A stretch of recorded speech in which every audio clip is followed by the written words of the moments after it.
Should we start with that? Sure. Start with Pledge Allegiance. Please stand. I pledge allegiance to the flag of the United States of America and to the republic for which it stands, one nation, under God, indivisible, with liberty and justice for all.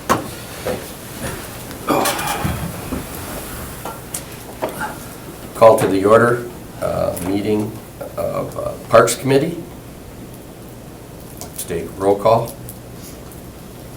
Alder Steuer. I am here. Alder Eck. Here. I'm here. Alder Campbell. And Chris Weary is sick with the flu. So hopefully Excused, yeah. Yeah, he's excused. yeah, you may want to Barely, but yeah. hit one. And hopefully he gets better, right? Yeah. Can I have an approval of the agenda? Motion to approve? Second. All those in favor say aye. Aye. All those in favor, nay. We'll just all go with yay. Approval of minutes? So moved. Second? All those in favor say aye. Aye. All right, let's move on to regular business. Number 1, consideration with possible action on the request by the Fox Wolf Watershed Alliance to implement and manage and adopt a launch program at the Metro Boat Launch. I'll defer to Maria to give you a brief presentation about what's being proposed. All right. All right, well, if you remember about a year ago, the city created an Adopt a Park, Adopt a Trail program. This is very similar to that program. Basically, the program offers volunteer groups to come in and adopt a launch. And what that means is the volunteer group would be managed by the Fox Wolf Watershed Alliance, which I'll just refer to them as the Alliance to shorten that up. But they'll be managing the volunteer groups. The volunteers would do activities at the launch to improve the maintenance and usage of that launch. So general garbage cleanup, removing any vegetation that were to float in that would impede using the launch, doing some other activities as designated by the city. And those volunteers go out. They get a spring training from the Watershed Alliance, so all the volunteers are trained. The Watershed Alliance would provide all of the equipment and safety gear necessary to complete those projects. And really the main input from the city is the city has the final say on kind of the volunteer activities that are allowed at that launch. And then we would allow a sign to be posted at the launch in coordinates with what the Watershed Alliance has done at other launches. So their program is kind of all around, so there's launches that are adopted in Appleton and all around the Fox River and Wolf River. And so this would just be another satellite one in the city of Green Bay, and the sign would just say the Adopt a Launch was adopted by the name of the organization adopting, and that sign would be fully funded and maintained by the Watershed Alliance. So the city's involvement in this is really just allowing the sign to be posted and the approval of the activities that the volunteers would do. The volunteers would be volunteers of the Watershed Alliance, so they would be taking on the full liability for that and supplying all of the equipment and training necessary. And we do have Chris here from the Watershed Alliance who would be able to answer a lot more in-depth questions about the program, the scale of the program, or anything that you may have questions for. I might be able to answer a few general ones. Sure. Alder Steuer. Yeah, thank you. Yeah, thank you for coming in on this. Now, granted, the city's just, you're looking for a sign from the city, but how, when these volunteer folks come in, is there a schedule of sorts that they come in, like on this Saturday, we're gonna have folks come in, or is it just kind of a hodgepodge where people come in at different times to do work, or is there some kind of an organized effort? Yeah, so Chris is the one that organizes all of that, and the volunteers set up when they're going to be out on site, and they have a form that the volunteers fill out with what they did. If they picked up garbage, they put it in the garbage can. If they notice anything that needs attention from city staff. So for example, you know, there's 3 tires that washed up in front of the launch. The volunteers would make note of that on this form. They're required to submit that form within 24 hours of being out there to Chris, and then Chris would be our liaison and notify the city of anything that may happen. So those volunteers not only are offering some maintenance and some improvements, but they also are just eyes that will report back to the city. So we know about them going out there in advance, and then within 24 hours of them being out at the launch, they have filled out a form of what they did. Okay. I was involved in one of those, I think, last year, and I think it might have been through them. So there was about 12, 14 volunteers, and picked up quite a bit of stuff, so yeah, it was a good effort. Thank you. Oh, I just want to comment, I think this is a great program, so thank you for being willing to do that. So I have a question. How many people are like heading this up? I mean, other than you? And what's the structure? So the structure for the Adopt a Launch program with the Watershed Alliance, is that your question? So is the Adopt a Launch just a chapter of the Watershed Alliance? Yes, it's one of their programs, one of their outreach programs that they do. So I know a gentleman by the name of Matt LaFave. Yeah, you know him? Because he does some of that, right? So this is the same kind of thing? I mean, so yeah, someone I know of that. I just wondered if that was associated with that, so. And one other thing that I should mention, for these groups of volunteers, they don't post like, hey, Saturday, open to the public. It's an organization that adopts it. So for the Metro boat launch, it was a consultant firm, I'm forgetting GEI? Yes. GEI consultants are the ones that reached out that want to adopt the Metro. So it's an organized organization that would formally adopt, so a neighborhood association could, in theory, adopt a kayak launch or something to that effect. So there's already an interested party, and that's why we're bringing it to bring to the Metro boat launch, because there's already been an organization that's expressed interest, and that's the launch that they want to adopt. So it's a little bit more formalized, and that's why every spring the Fox Wolf Watershed Alliance will do a training with that specific group at Metro. So they'll train all the volunteers on the Metro activities, and it's the same volunteers coming back each time. Just quick question. Oh, go ahead. Go ahead. Well, because this one's for the Metro boat launch, then would you have to come back to us for each location, if there's other locations that the Fox Wolf Watershed Alliance would be overseeing? That would be a question for Dan on how the process would work. Yeah, so right now, we're just looking at Adopt a Launch for the Metro boat launch. And if there's ever a desire to, you know, adopt another launch, we can bring that forward for discussion and approval at that point. Okay. Because we might choose to do an Adopt a Launch with another entity versus the Fox Watershed Alliance. So we're keeping our options open at this point for the other launches. Okay, thank you. And did the city clean it up?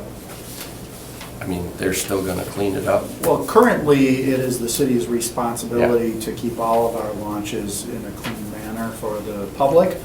This will, in essence, make it easier for us to accomplish that, and we'll have to do less labor out there with our own staff. Yeah. Okay. I'd make a I'm- motion. Motion to approve. Second. All those in favor say aye. Aye. Thank you. Nice job. Mention that it goes to council too. Of the Yes. council. Trying to get back here, okay. Number 2, consideration Wait, with, it goes to council next Tuesday, so Yeah, it has to go to it's- full council to be approved. Right. That was what I so was you trying might to wanna say. It's get one more shot at that. usually, I would say. I don't think it'll be a problem. I would say you're good. Thank you. Okay. Number 2, consideration with possible action on contracting with Graph USA Inc.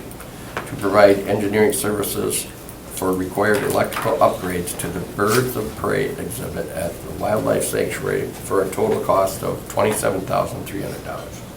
So in late 2023, the United States Department of Agriculture took over our inspections and regulating and permitting for all captive birds. in addition to the captive mammals that they currently oversee. So they've added birds to their oversight out there at the wildlife sanctuary. So they currently inspect our animals, their condition, and our enclosures to make sure that it's all safe, secure, and structurally sound.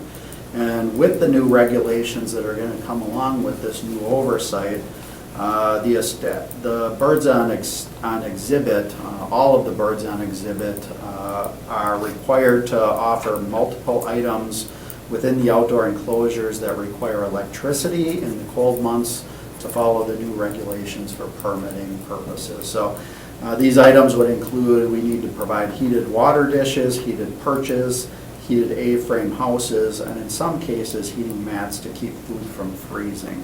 So we've currently been doing that. Our bird exhibits are over 20 years old, if not 30 years old. And we're currently doing that, but not to the amount that is required through the new permitting process. So we're going to have to upgrade our entire electrical system for that entire exhibit and provide power to all of those exhibits. So that is located on the observation building, just out behind it. It's the area where you're allowed to feed the ducks and geese. So currently, there's only 6 receptacles, and per the new requirements, we need to drastically upgrade that and improve the entire electrical service, not just add a receptacle. So we don't have enough power out there to do what we need to do. We currently don't know the cost for all of the mandated renovations to upgrade the electrical, and the first step in the process is to hire a consulting firm to engineer what we need, create bid documents, and so that we can bid the work out, and then to give us a budgetary cost estimate so that we can secure funding to actually implement it. Once we know what those costs are, we'll bring it back to Park Committee and discuss where the funding is going to come from to actually implement the recommendations that the consultant will bring forward. We did send this proposal to 5 engineering consultants, and only one company, Grafe, submitted a formal proposal to do this work. So after we reviewed their proposal, we did determine that their fee is a fair price based on our experience of other design work we've done. And we have worked with Grafe many times throughout the years, and they're a good company and definitely capable of doing this type of work. So we would recommend going ahead and hiring Grafe to do the work. And then the funding source for this is going to come from donated funds. So throughout the years, the city of, the Wildlife Sanctuary has received donations, which we put into city coffers to go towards just general upkeep and whatever staff feels is the best appropriate use of that donated funds. In this case, we feel that the donated funds is definitely a good intended use of the donations. Is that the Friends of the Wildlife Sanctuary, or is that separate? No, in this case, these were separate donations from other sources that came directly to the sanctuary instead of going through the Friends. Okay. Interesting. Is this, Go ahead. is okay, fine. So is it intended because it sounds like heated stuff, is that like I'm assuming that's for the winter? It's for winter months. So currently, like I said, we do that, but not to the extent that the permit is going to require. So we have a few outlets out there. We run a lot of extension cords. We switch around the heated perches as needed. And it just isn't adequate, and running extension cords through the winter months is not really the best solution moving forward. Yeah. So we really want to provide the adequate updated electrical needs for each exhibit in that bird area. Just by the way of extension cords, Let's see. we're probably talking all GFI outlets and everything. Yep. 'cause- And we're going to have to upgrade the electrical service Right. and the electrical panel also as part of this, in addition to running all new electric wires to each exhibit with new outlets. So it's a pretty extensive project. It's not going to be a cheap project when it comes time to implement it, but it's tough for me to give you a cost of what it'll be. But what I will tell you is we're mandated to do this, so it's a cost we have to come up with. Maybe there'll be an opportunity to team up with the Friends of the Wildlife Sanctuary on this, or maybe the city will have to come up with the funding on our own. At this point, because we don't know how much it's gonna cost, it's hard for me to put a funding plan together for it. Dan, I was going to ask, how many sites are there, or how many different exhibits are there right now? I mean, I've been there numerous times, and it's what, 10, 12? But you don't I count. believe I don't count them. but- There's about 20 exhibits that we have to Wow. upgrade. Well, like, We gotta get over there. I go out there regularly, so. So you knew it was 20? No, I just know it's a lot. They keep on lot. adding stuff, but, Mhm. so I make a motion to approve. I second. Okay, Okay. all those in favor say aye. Aye. Aye. I must be for it. Well, you can't because you, No, I know, Or I can chairing. still say aye. You can't say aye. No, I get that. I just was No, gonna I say, meant make a any motion. other discussion? Bring it up. well, I just cut it right to the chase. Number 3, consideration with possible action on the purchase of Taylor L820 electric two-sided grill for Bay Beach Amusement Park from Taylor Enterprises of Wisconsin Incorporated for a total cost of $35,678. So over at Bay Beach Amusement Park, that's what this grill is intended for. We currently have a broiler system that cooks our hamburgers, and it's located in the main pavilion in the kitchen area. That broiler system is 10 years old, and it's not functioning well. So we've had a lot of breakdowns over the past year or two. And in addition, we're having troubles getting the heat temperature to where it needs to be to adequately cook them. So what we're looking at doing is replacing the broiler system with a fry cooking system. So I have all the information attached to the agenda packet so you can see what we're proposing to switch to. This is an electric grill, I believe, and we do have funding in place as part of our 2024 Bay Beach budget that was approved in the fall of last year. We did build this cost into our budget because we knew that this was an expense we had to incur. We have researched various grill options, and we've determined that this particular grill will suit our needs the best of all compared to other grill options that are out there. So this new grill can cook 8 hamburgers in 1 minute. Our current broiling system that we have, we can cook 4 hamburgers in 2 minutes. So we're, quadrupling the rate that we can produce hamburgers and get them off of the line and serve them to the public. And this is the same grill that McDonald's currently uses and a lot of other amusement parks for their grills. So we've done our research. This is really the best grill that's going to serve our needs. So we are looking at doing this as a sole source. I mean, like I mentioned, there are other grills out there that we could quote, but they're not comparable to this one. So it's either our output wouldn't match the output of this one, or it's really not set up for our particular kitchen. So this is really the grill that will work best for us. We did review the sole source with the city's purchasing agent. He's in agreement that this qualifies as a sole source option, and he's supportive of doing it. So what we're really trying to do is improve our experience out there, our user experience, and we really want to decrease the time it takes from the time somebody places to it in order to the time that they actually receive their food. So other grills can't cook this many hamburgers as fast as it does, so our output wouldn't be as quick if we were to look at other designs and manufacturers. So I would recommend that we approve this. I just Sure. have questions too. Go ahead. Thank you, Chair. I was just going to ask, Dan, if, Excuse Is that a me. dog barking? wait a second, Sorry. that's for INS, or, no, P&P, dogs. Anyways. Please put that up. What was I going to ask? I was going to ask if it'll be ready for this coming season. Yes, it should. We should be able to have it ready. We actually had to do some electrical work to the panel to accommodate this, and we've already worked with city electricians to do that electrical work. So as soon as it arrives, it's literally just plug it in place and you're ready to go. Okay. Just a quick question. That's it. I just have a question. I mean, I've owned a few restaurants before. 8 hamburgers at a time for that kind of cost seems about 35 times too much money. But I'll just go with it, but. In 1 minute, though. 8 hamburgers. I mean, I used to have a 36-inch grill. I could do like 20 of them on there. But it would take more than a minute to cook those.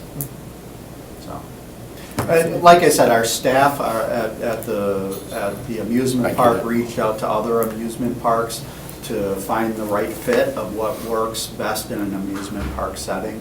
And like I said, this is the same grill, this particular model is the same grill that McDonald's uses. Yeah, it'll be a lot They're able safer. to do very quick output with their burgers. It'll be a lot safer for the youngsters, you know. And the one thing to note too is our burgers that we use out there are not frozen burgers, we use fresh hamburger meat, so that makes a difference in the cooking times and how you do it also.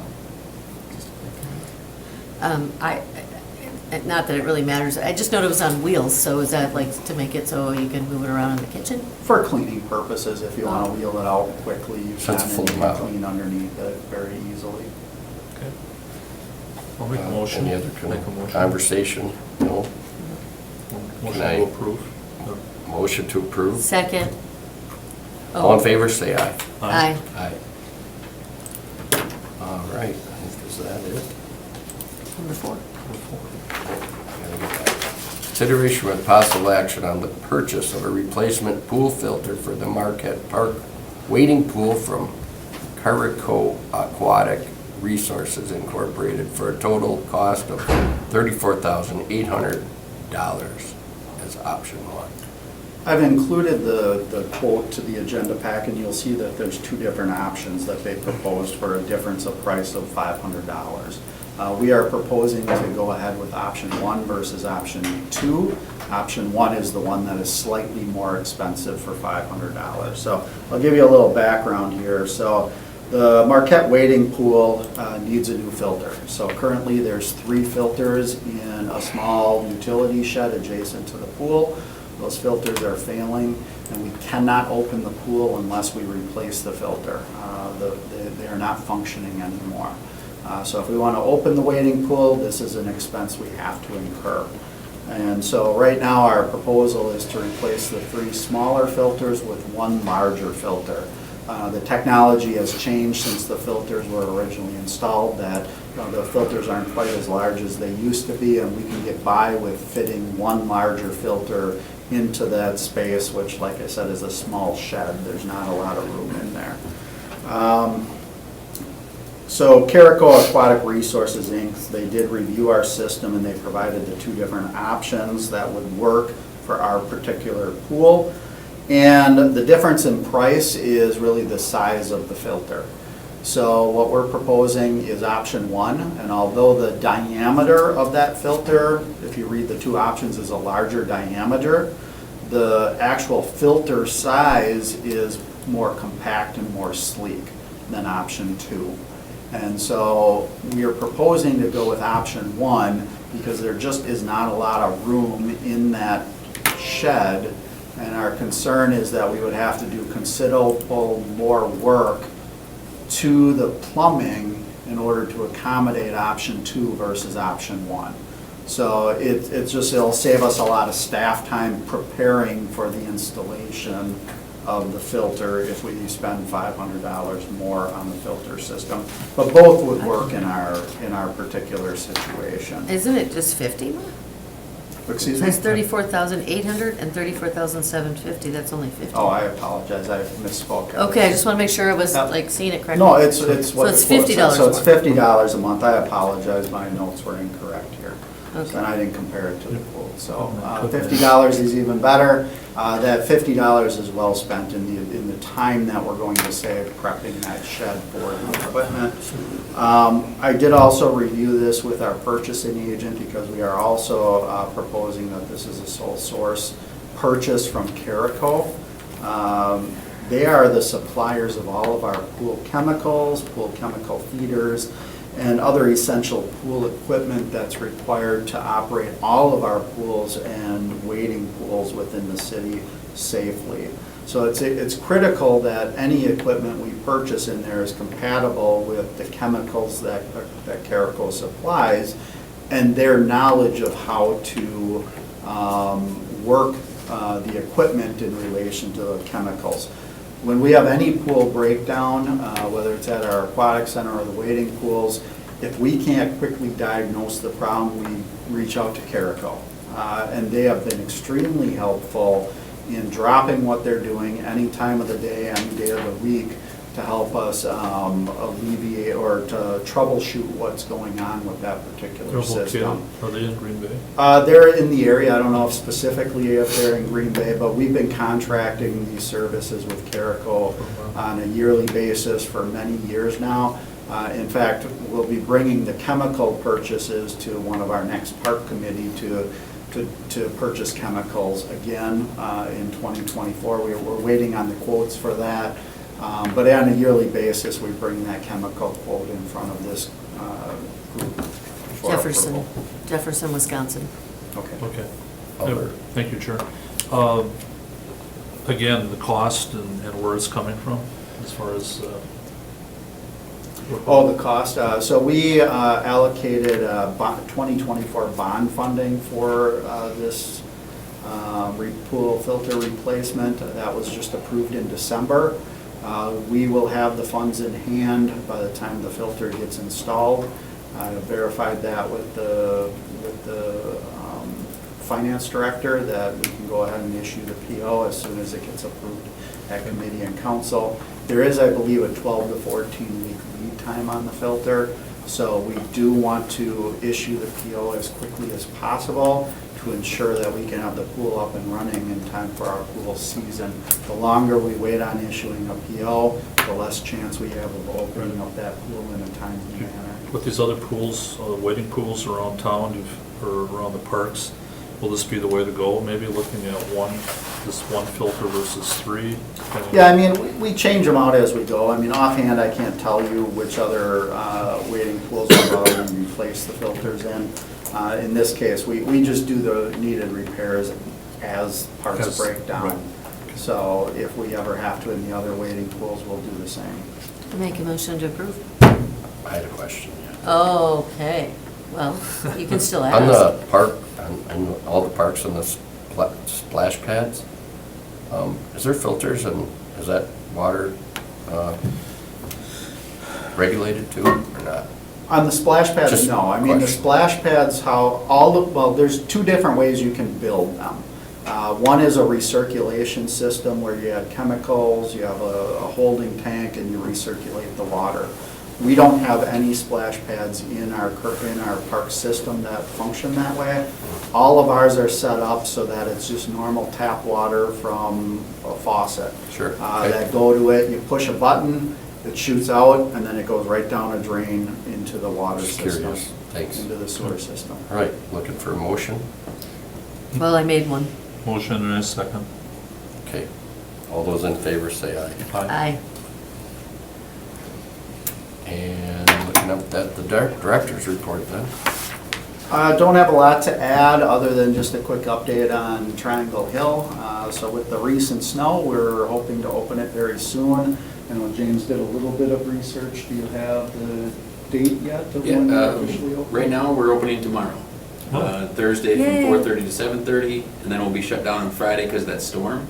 And then we're hoping with all the snow we get, we can open Saturday and Sunday and maintain and keep it open from there, but. So it hasn't been open yet? No, it hasn't been open yet. Okay. So to give you an update on the snowmaking equipment, we've had the snow cannons. We purchased 2 of them. We've had those for about a month. But we were not able to make snow with those cannons because we didn't receive our groomer until last week. So although you can make snow, it just gets built up into one big pile and it's useless and in the way if you can't move it around. Well, it's So- also been mild. And it's also been mild. So we received the tractor last week. It was delivered to our park shop. And so now we are capable of making snow. So at this point, it's just all weather dependent of when you can make snow. Now with the cannons we purchased, we can only make snow, when it's not already snowing, because the snow can freeze.